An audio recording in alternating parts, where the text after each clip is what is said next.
நல்லாவே இருந்துட்டுருப்போம். திடீர்னு நம்ம வாழ்க்கையில ஒரு டிஃபிகல்ட்டான சிச்சுவேஷன் வரும். அது ஒரு ரொம்ப மோசமான ஒரு கிரிட்டிக்கல் சிச்சுவேஷன் கூட சொல்லலாம். என்ன பண்றதுன்னே தெரியாது. யார்கிட்ட கேட்கறது? எங்க போனா ஒரு வழி கிடைக்கும்? உடனே இந்த சிச்சுவேஷன் மாறணுமே, நல்லது நடக்கணுமே அப்படின்னு மைண்ட் போட்டு நம்மள பாடா படுத்தும்.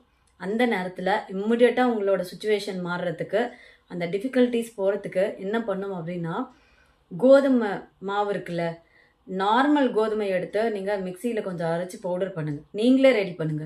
ஸோ நார்மலா கடையில இருக்கிற அந்த ஆட்டா மாவ விட, அ கோதுமைய எடுத்து நீங்க அத பண்ணும்போது, ரொம்ப பவரா ஒர்க் ஆகும்.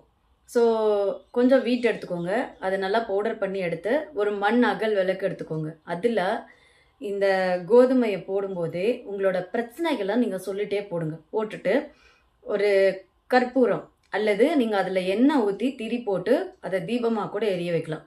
அந்த கோதுமை எரியும்போது பெஸ்ட்டு வந்து நீங்க கற்பூரத்த எரிய வைக்கிறது. ஓகேவா? ஸோ அல்லது நீங்க எண்ணெய் ஊத்தி நல்லா கலக்கி நீங்க ஒரு தீபம் ஏத்தி அத எரிய விடுங்க. எரிய விடும்போது உங்களோட என்ன பிரச்சனைகளோ, அந்த பிரச்சனைய அந்த ஒளிய பார்த்து நீங்க சொல்லணும். என்னோட கரண்ட் சிச்சுவேஷன் மாறணும். இதுலேருந்து நான் விடுபடணும். எனக்கு ஒரு சொல்யூஷன் கிடைக்கணும். எனக்கு நல்லது நடக்கணும். இத வந்து சும்மா ஒரு ரெமிடியா பண்ணாம, தீர்க்கமா, ஆத்மார்த்தமா இத ரொம்ப பிலீவோட பண்ணீங்கன்னா, உங்களோட கரண்ட் கிரிட்டிக்கல் சிச்சுவேஷன் என்னவா இருந்தாலும் மாறும். யாருக்கெல்லாம் இந்த ரிலேஷன்ஷிப் ப்ராப்ளம், மேரேஜ் ரொம்ப டிலே ஆகுது, அந்த மாரி இருக்கிறவங்க வந்துட்டு கோதுமைய பசுமாட்டுக்கு குடுங்க. இந்த மாரி குடுத்தீங்க அப்படின்னா, ரொம்ப சீக்கிரத்துல உங்களோட ரிலேஷன்ஷிப் ப்ராப்ளத்துல இருந்தீங்க அப்படின்னா, அது சால்வ் ஆகும்.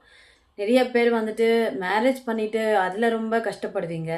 சில பேர் லவ் பண்ணிட்டு, லவ் ப்ராப்ளத்தால, லவ் பிரேக்கப்பால ரொம்ப அஃபெக்ட் ஆயிருப்பீங்க. இந்த மாரி உங்களோட ரிலேஷன்ஷிப் ப்ராப்ளம் எதுவா இருந்தாலும், நீங்க பசுமாட்டுக்கு தினமும் சும்மா ஒரு கைப்பிடி அளவு கோதுமை குடுத்தீங்கன்னா போதும். அதுக்குன்னு உங்களால முடியும்னு கிலோ கணக்குல வாங்கிட்டு போய் தினமும் கோதுமைய போடக்கூடாது. ஓகேவா? அத குடுக்கும்போது கூட நல்லா தீர்க்கமா பிரார்த்தனை பண்ணிக்கோங்க. என்ன உங்களோட ரிலேஷன்ஷிப் ப்ராப்ளமோ அது வந்து சரியாகணும்னு சொல்லிட்டு. நெக்ஸ்ட் வந்து நீங்க பறவைகளுக்கு குடுக்கும்போது உங்களோட கர்ம வினை பாவங்கள் தீரும்.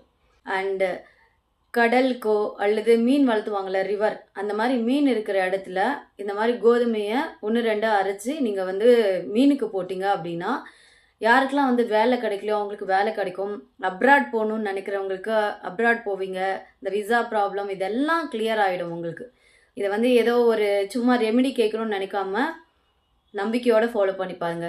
கண்டிப்பா நல்லது நடக்கும். ட்ரை பண்ணி பாருங்க. Thank you.